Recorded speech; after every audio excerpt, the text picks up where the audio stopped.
ಪರಮವೀರ ಚಕ್ರ ಪ್ರಶಸ್ತಿಯನ್ನು ಪಡೆದ ನಾಯಕ್ ಜಾದುನಾಥ ಸಿಂಗ್ ಅವರು 1916ರ ನವೆಂಬರ್ 21ರಂದು ಉತ್ತರ ಪ್ರದೇಶದಲ್ಲಿ ಜನಿಸಿದರು. 1947-48ರ ಭಾರತ ಪಾಕಿಸ್ತಾನ ಯುದ್ಧದಲ್ಲಿ ನಾಯಕ್ ಜಾದುನಾಥ ಸಿಂಗ್ ಅದ್ಭುತ ಶೌರ್ಯ ಪ್ರದರ್ಶಿಸಿದ್ದರು. ಯುದ್ಧದ ಸಮಯದಲ್ಲಿ ಜಮ್ಮು ಮತ್ತು ಕಾಶ್ಮೀರದ ನೌಶೇರಾ ಸೆಕ್ಟರ್ನಲ್ಲಿ ಜಾದುನಾಥ ಸಿಂಗ್ ಅವರನ್ನು ನಿಯೋಜಿಸಲಾಗಿತ್ತು. ಅವರು ತನ್ನ ಸಣ್ಣ ಸೈನ್ಯದೊಂದಿಗೆ ಭಾರೀ ಶತ್ರು ಸೈನ್ಯವನ್ನು ಎದುರಿಸುತ್ತಿದ್ದರು. 1948ರ ಫೆಬ್ರವರಿ 6ರಂದು ಶತ್ರುಗಳು ನೌಶೇರಾವನ್ನು ವಶಪಡಿಸಿಕೊಳ್ಳಲು ತೀವ್ರವಾದ ದಾಳಿಯನ್ನು ಪ್ರಾರಂಭಿಸಿದರು. ಜಾದುನಾಥ ಸಿಂಗ್ ತನ್ನ ಸಹಚರರೊಂದಿಗೆ ಮುಂಚೂಣಿಯಲ್ಲಿದ್ದುಕೊಂಡು ಅನೇಕ ಶತ್ರುಗಳ ದಾಳಿಯನ್ನು ವಿಫಲಗೊಳಿಸಿದರು. ಗುಂಡುಗಳು ಖಾಲಿಯಾದಾಗ ಅವರು ತನ್ನ ರೈಫಲ್ನ ಬಟ್ ಮತ್ತು ಬಯೋನೆಟ್ನಿಂದ ಶತ್ರುಗಳ ಮೇಲೆ ದಾಳಿ ಮಾಡಿದರು. ತನ್ನ ಪ್ರಾಣವನ್ನು ತ್ಯಾಗ ಮಾಡುವ ಮೂಲಕ ಭಾರತೀಯ ಸೇನೆಗೆ ಪ್ರಮುಖವಾಗಿದ್ದ ಪೋಸ್ಟ್ ಅನ್ನು ರಕ್ಷಿಸಲು ಅವರು ಸಹಾಯ ಮಾಡಿದರು. ಅವರ ಧೈರ್ಯಕ್ಕಾಗಿ ಅವರಿಗೆ ಭಾರತದ ಅತ್ಯುನ್ನತ ಮಿಲಿಟರಿ ಗೌರವವಾದ ಪರಮವೀರ ಚಕ್ರವನ್ನು ಮರಣೋತ್ತರವಾಗಿ ನೀಡಿ ಗೌರವಿಸಲಾಯಿತು. ಅಂಡಮಾನ್ ನಿಕೋಬಾರ್ ದ್ವೀಪಗಳಲ್ಲಿ ಹೆಸರಿಸದ ದ್ವೀಪವೊಂದಕ್ಕೆ ವೀರ ಜಾದುನಾಥ ಸಿಂಗ್ ಹೆಸರಿಡಲಾಗಿದೆ. ಈ ದ್ವೀಪ ಸಮೂಹಕ್ಕೆ 2023ರಲ್ಲಿ ಪ್ರಧಾನಿ ನರೇಂದ್ರ ಮೋದಿ ಅವರು ವೀರ ಸೈನಿಕರ ಹೆಸರಿಟ್ಟಿದ್ದರು. 1970ರ ನವೆಂಬರ್ 21ರಂದು ಮಹಾನ್ ವಿಜ್ಞಾನಿ ಚಂದ್ರಶೇಖರ ವೆಂಕಟರಾಮನ್ ಬೆಂಗಳೂರಿನಲ್ಲಿ ಕೊನೆಯುಸಿರೆಳೆದರು. ಅವರನ್ನು ಸಿ.ವಿ. ರಾಮನ್ ಎಂದು ಕರೆಯುತ್ತಾರೆ. ರಾಮನ್ ಅವರು ಭೌತಶಾಸ್ತ್ರ ಕ್ಷೇತ್ರದಲ್ಲಿ ಮಹತ್ವದ ಕೊಡುಗೆಗಳನ್ನು ನೀಡಿದರು ಮತ್ತು ರಾಮನ್ ಇಫೆಕ್ಟ್ ಅಥವಾ ರಾಮನ್ ಪರಿಣಾಮದ ಆವಿಷ್ಕಾರಕ್ಕಾಗಿ ಜಗತ್ಪ್ರಸಿದ್ಧರಾದರು. ರಾಮನ್ ಪರಿಣಾಮವನ್ನು ಬೆಳಕಿನ ಚದುರುವಿಕೆ ಎಂದು ಕರೆಯುತ್ತಾರೆ. ಬೆಳಕು ಮಾಧ್ಯಮದ ಮೂಲಕ ಹಾದು ಹೋಗುವಾಗ ಅದರ ತರಂಗಾಂತರವನ್ನು ಹೇಗೆ ಬದಲಾಯಿಸುತ್ತದೆ ಎಂಬುದನ್ನು ಅರ್ಥ ಮಾಡಿಕೊಳ್ಳಲು ಈ ಪರಿಣಾಮವು ಸಹಾಯ ಮಾಡಿತು. ಈ ಪ್ರಮುಖ ಆವಿಷ್ಕಾರಕ್ಕಾಗಿ ಅವರಿಗೆ 1930ರಲ್ಲಿ ಭೌತಶಾಸ್ತ್ರದಲ್ಲಿ ನೊಬೆಲ್ ಪ್ರಶಸ್ತಿಯನ್ನು ನೀಡಲಾಯಿತು ಮತ್ತು ಈ ಪ್ರಶಸ್ತಿಯನ್ನು ಪಡೆದ ಏಷ್ಯಾದ ಮೊದಲ ವಿಜ್ಞಾನಿ ಎಂಬ ಹೆಗ್ಗಳಿಕೆಗೆ ಅವರು ಪಾತ್ರರಾದರು. ವಿಜ್ಞಾನ ಮತ್ತು ತಂತ್ರಜ್ಞಾನಕ್ಕೆ ನೀಡಿದ ಅತ್ಯುತ್ತಮ ಕೊಡುಗೆಗಾಗಿ ಭಾರತ ಸರ್ಕಾರದಿಂದ ಸಿ.ವಿ. ರಾಮನ್ ಅವರನ್ನು ಗೌರವಿಸಲಾಯಿತು. ಅವರಿಗೆ ಭಾರತದ ಅತ್ಯುನ್ನತ ನಾಗರಿಕ ಗೌರವವಾದ ಭಾರತ ರತ್ನವನ್ನು ನೀಡಲಾಯಿತು.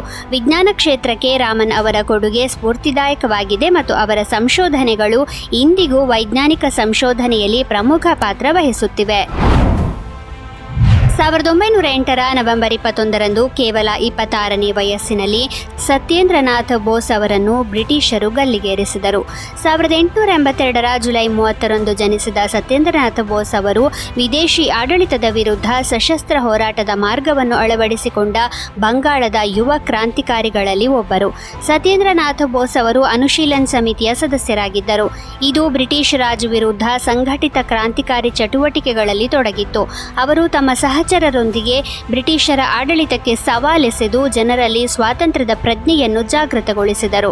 ಅಲಿಪೋರ್ ಬಾಂಬ್ ಪ್ರಕರಣದಲ್ಲಿ ಅಂಡರ್ ಟ್ರಯಲ್ ಆಗಿ ಜೈಲಿನಲ್ಲಿದ್ದಾಗ 1908ರ ಆಗಸ್ಟ್ 31ರಂದು ಸತ್ಯೇಂದ್ರನಾಥ್ ಬೋಸ್ ಕ್ರಾಂತಿಕಾರಿ ಕನೈಲಾಲ್ ದತ್ ಜೊತೆಗೂಡಿ ನರೇನ್ ಗೋಸ್ವಾಮಿ ಎಂಬ ದೇಶದ್ರೋಹಿಯನ್ನು ಕೊಂದರು. ಯಾಕೆಂದರೆ ಅವರು ಅರಬಿಂದೋ ಮತ್ತು ಇತರ ಕ್ರಾಂತಿಕಾರಿಗಳ ವಿರುದ್ಧದ ಅಲಿಪುರ್ ಬಾಂಬ್ ಪ್ರಕರಣದಲ್ಲಿ ಸರ್ಕಾರಿ ಸಾಕ್ಷಿಯಾಗಿದ್ದರು. ನರೇನ್ ಗೋಸ್ವಾಮಿ ಹತ್ಯೆಯ ನಂತರ ಕನೈಲಾಲ್ ದತ್ ಮತ್ತು ಸತ್ಯೇಂದ್ರನಾಥ್ ಬೋಸ್ ಅವರಿಗೆ ಮರಣದಂಡನೆ ವಿಧಿಸಲಾಯಿತು.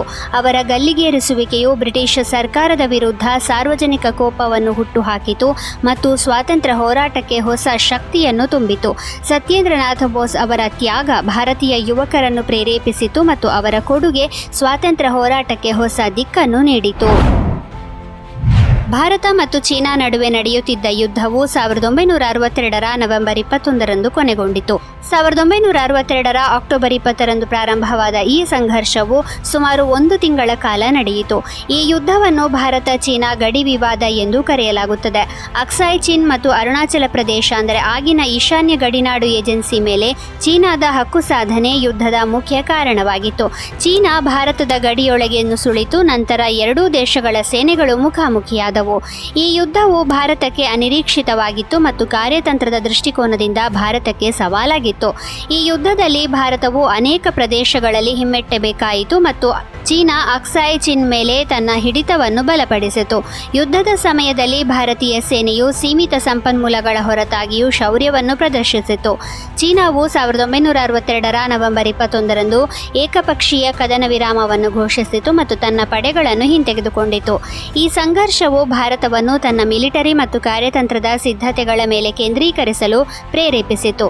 ಭಾರತೀಯ ಇತಿಹಾಸದಲ್ಲಿ ಒಂದು ಮಹತ್ವದ ತಿರುವು ಎನಿಸಿದ ಈ ಘಟನೆಯು ಭವಿಷ್ಯದ ರಕ್ಷಣಾ ಮತ್ತು ರಾಜತಾಂತ್ರಿಕ ನೀತಿಗಳನ್ನು ಆಳವಾಗಿ ಪ್ರಭಾವಿಸಿತು. 1947ರ ನವೆಂಬರ್ 21ರಂದು ಸ್ವತಂತ್ರ ಭಾರತವು ತನ್ನ ಮೊದಲ ಅಂಚೆ ಚೀಟಿಯನ್ನು ಬಿಡುಗಡೆ ಮಾಡಿತು. ಈ ಅಂಚೆ ಚೀಟಿಯಲ್ಲಿ ಭಾರತದ ತ್ರಿವರ್ಣ ಧ್ವಜವನ್ನು ಚಿತ್ರಿಸಲಾಗಿದ್ದು, ಇದು ದೇಶದ ಸ್ವಾತಂತ್ರ್ಯ ಮತ್ತು ಸಾರ್ವಭೌಮತ್ವದ ಸಂಕೇತವಾಗಿತ್ತು.